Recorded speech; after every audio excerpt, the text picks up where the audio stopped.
వేదికను అలంకరించిన పెద్దలకు, ఇక్కడికి విచ్చేసిన ఆర్జీడి మేడంకి నా నమస్కారాలు. నా పేరు సాహితి. నేను జెడ్పీహెచ్ఎస్ కొమరగిరిపట్నంలో చదువుకున్నాను. నేను రీసెంట్గా జరిగిన ఎస్ఎస్సి ఎగ్జామినేషన్లో 600కి కేవలం 591 మార్క్స్ మాత్రమే సాధించాను. నేను ఈ స్టేజ్ మీదకి వచ్చిన ముఖ్య కారణం నా స్టేజ్ ఫియర్ని పోగొట్టుకోవడం కోసం వచ్చాను. నాకు చాలా స్టేజ్ ఫియర్ ఉంది.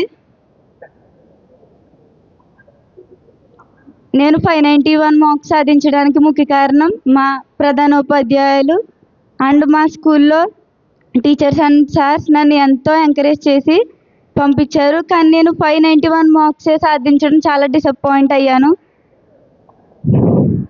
అండ్ నేను మళ్ళీ రీసెంట్గా జరిగిన పాల్సెట్ ఎగ్జామినేషన్లో 813 ర్యాంక్ సాధించాను.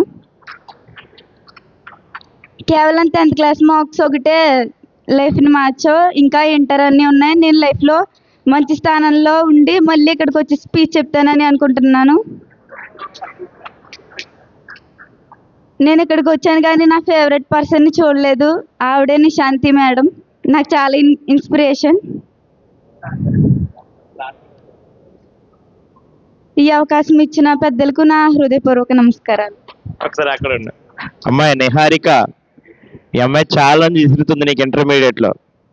10th మార్కులు ఒకటే కొలమానం కాదు, నేను ఇంటర్మీడియట్లో నిహారికను కొడతాను అంటుంది.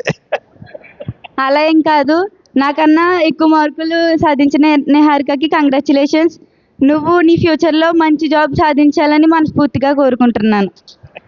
నిహారిక, నువ్వు ఫ్యూచర్లో తనకంటే మంచి జాబ్ తెచ్చుకుంటే ఇంకా ఆనందం అంటే నువ్వు తెచ్చుకోవాలని అమ్మాయి కోరుకుంటుందట. నువ్వు తెచ్చుకుంటావని నమ్ముతున్నాను. నేను కూడా తెచ్చుకుంటాను. థ్యాంక్ యూ నాన్న. తర్వాత కోల లక్ష్మి సాయి అమృత, జెడ్పీ హై స్కూల్, చింతలపల్లి. అంటే ఇది ఎందుకు కంటిన్యూ చేస్తున్నాం అంటే ఫస్ట్ ముగ్గురితో అనుకున్నాం మేము, కానీ పిల్లల మాటలు చాలా ఇన్స్పిరేషన్గా ఉన్నాయి.